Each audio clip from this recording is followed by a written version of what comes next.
தமிழக அரசியல்ல யாருமே எதிர்பார்க்காத மிகப்பெரிய ஒரு ட்விஸ்ட் ஒண்ணு சமீபத்தில நடந்திருக்கு. அதுதான் அதிமுக 2 அணியா பிரிய போகுது அப்படிங்கிற ஒரு செய்தி. என்ன நடந்திருக்கு அப்படிங்கிறத தான் இந்த ஒரு வீடியோல நம்ம பார்க்க போறோம். தமிழக சட்டமன்ற தேர்தல் முடிவுக்கு அப்புறம் தமிழகத்தில தொங்கு சட்டசபை உருவாகி இருந்துச்சு. திமுக வந்து 73 சீட்டு வின் பண்ணியிருந்தாங்க. அதிமுக 53 சீட் வின் பண்ணியிருந்தாங்க. தமிழக வெற்றி கழகம் 108 தொகுதி வின் பண்ணியிருந்தாங்க. இதில மொத்தமாவே யாருக்கும் பெரும்பான்மை கிடைக்காததுனால, ஆட்சி அமைக்கிறது மிகப்பெரிய ஒரு சிக்கலாக மாறி இருந்துச்சு.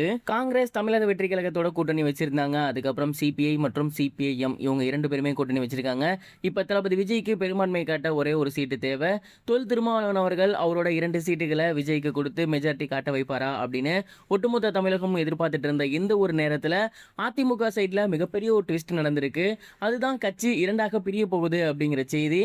அதுலயும் குறிப்பா சொல்லணும் அப்படின்னா சி.வி. சண்முகம் அவர்களுக்கு இந்த முறை ஆட்சி அமைச்சே ஆகணும், அப்படி இல்லைன்னா அதிமுக கண்டிப்பா பிளவுபட்டுரும் அப்படிங்கிற ஒரு எண்ணம் இருந்திருக்கு. ஏற்கனவே மக்கள் மத்தியில அதிமுகவுக்கு பேர் இல்ல, இந்த வருஷமும் போனுச்சுன்னா இதுக்கப்புறம் சுத்தமா இல்லாம போயிடும் அப்படிங்கிறதுனால நம்ம தாவேக்காக்கு ஆதரவு கொடுப்போம் அப்படிங்கிற மாதிரி அவரு கட்சியில பேசியிருந்திருக்காரு. ஆனா எடப்பாடி அவர்களோ என்டிஏ கூட்டணி வச்சுக்கிட்டு இதற்கு ஒத்து வராம இருந்திருக்காரு. இதனால சி.வி. சண்முகத்தோட சேர்த்து இன்னும் மிக முக்கியமான அமைச்சர்கள் எல்லாருமே சேர்ந்து தனிப்பிரிவா பிரிய போறாங்க அப்படிங்கிற செய்தி வெளியாகி இருக்கு. இசகி சுப்பையா, சி.வி. சண்முகம், விஜயபாஸ்கர், லீமா ரோஸ் போன்ற மிக முக்கிய அமைச்சர்கள் எல்லாருமே அந்த ஒரு பிரிவுக்குள்ள இருக்காங்க. எஸ்.பி. வேலுமணி அவர்கள் கூட அந்த ஒரு பிரிவுக்குள்ள இருக்காரு.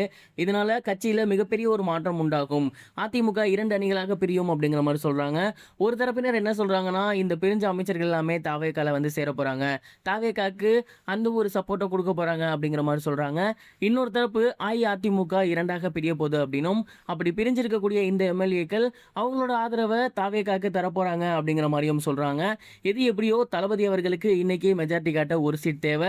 போற போக்கு பார்த்தா கண்டிப்பா இந்த முறை தளபதி விஜய் அவர்கள் அவரு சிஎம் ஆக போறதை தடுக்க முடியாது அப்படிங்கிறது தெரிஞ்சு போச்சு. இந்த ஒரு இக்கட்டான சூழ்நிலையை எடப்பாடி பழனிசாமி அவர்கள் என்ன மாதிரி மேற்கொள்ள போறாரு? ஏன்னா ஏற்கனவே கட்சியில் இருக்கவங்க ரொம்ப கோவத்துல இருக்காங்க. 5 ஆண்டுகள் நம்ம ஆட்சியில் இல்ல, இது 10 ஆண்டா மாற வேணாம் அப்படிங்கிற மாதிரி. அதே நேரம் ஒரு என்டிஏ கூட கூட்டணி வச்சதுனால ஏகப்பட்ட தமிழர்களும் சரி, அவங்களோட கட்சிக்காரர்களும் சரி, அஇஅதிமுக மேல நம்பிக்கை இழந்திருக்காங்க.